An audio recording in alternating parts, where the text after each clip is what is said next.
শুভ সন্ধ্যা বন্ধুরা। আজ আমি একটা হাসির গল্প আপনাদের পাঠ করে শোনাব। চলুন শুরু করি। গল্পের নাম ডাকাত নাকি।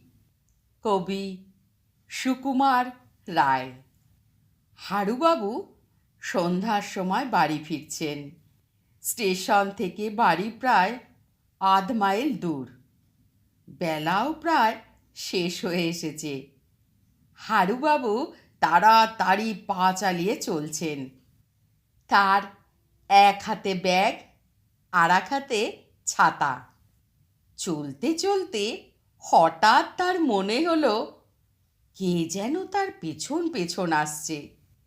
তিনি আর চোখে তাকিয়ে দেখেন সত্যি সত্যি কে যেন ঠিক তারই মতন হনহনিয়ে তার পেছন পেছন আসছে।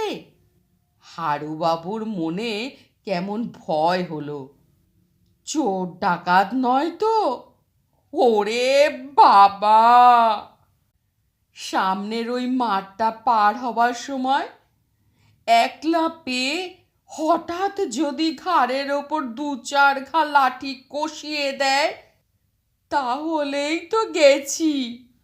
হারুবাবুর রোগা রোগা পা দুটো কাঁপতে কাঁপতে ছুটতে লাগলো। কিন্তু লোকটাও যে সঙ্গে সঙ্গে ছোটে। তখন হারুবাবু ভাবলেন সোজা মাঠের ওপর দিয়ে গিয়ে কাজ নেই, বড় রাস্তা দিয়ে বদ্যিপাড়া ঘুরে যাওয়া যাক, না হয় একটু হাঁটতেই হলো। তিনি ফস করে ডান দিকের একটা গলির ভেতর ঢাকেই বকশিদের বেড়া টোপকে এক দৌড়ে বড় রাস্তায় গিয়ে পড়লেন। ও মা! সেই লোকটাও কি দুষ্টু! সেও দেখা দেখি ঠিক তেমনি করে বেপথ দিয়ে বড় রাস্তায় এসে হাজির। হারুবাবু ছাতাটাকে বেশ শক্ত করে আঁকড়ে ধরলেন। ভাবলেন যা থাকে কপালে, কাছে আসলেই দু চার ঘা কষিয়ে দেব।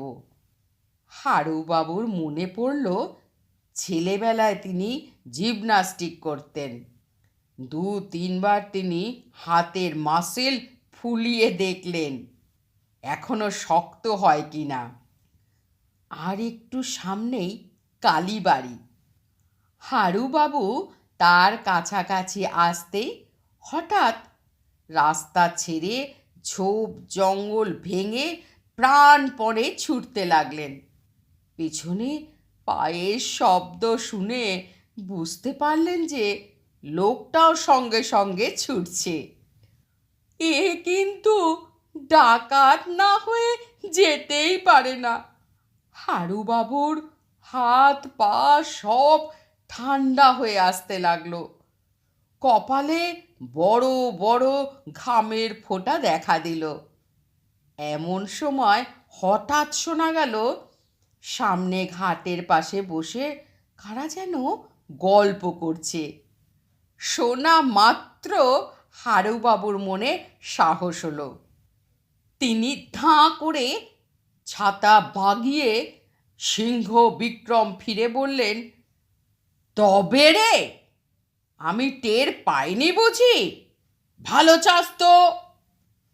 কিন্তু লোকটির চেহারা দেখে হঠাৎ তার বক্তৃতার তেজ থেমে গেল।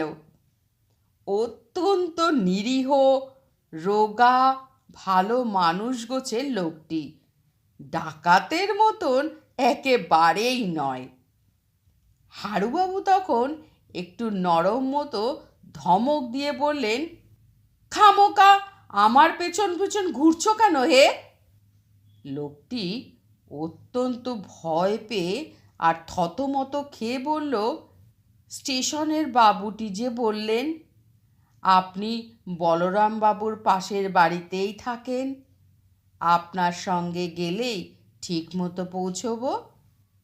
তা আপনি কি বরাবর এই রকম করে বেঁকে চুড়ে চলেন নাকি? হারুবাবু ঠিক 1 মিনিট হাঁ করে তাকিয়ে থেকেও বলবার মতো কোনো জবাব খুঁজে পেলেন না। কাজেই ঘাড় হেঁট করে আবার সোজা পথে বাড়ি ফিরে চললেন।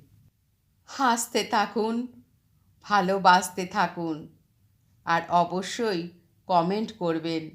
আর ভালো লাগলে চ্যানেলটি সাবস্ক্রাইব করে বেল আইকন বাজিয়ে রাখবেন।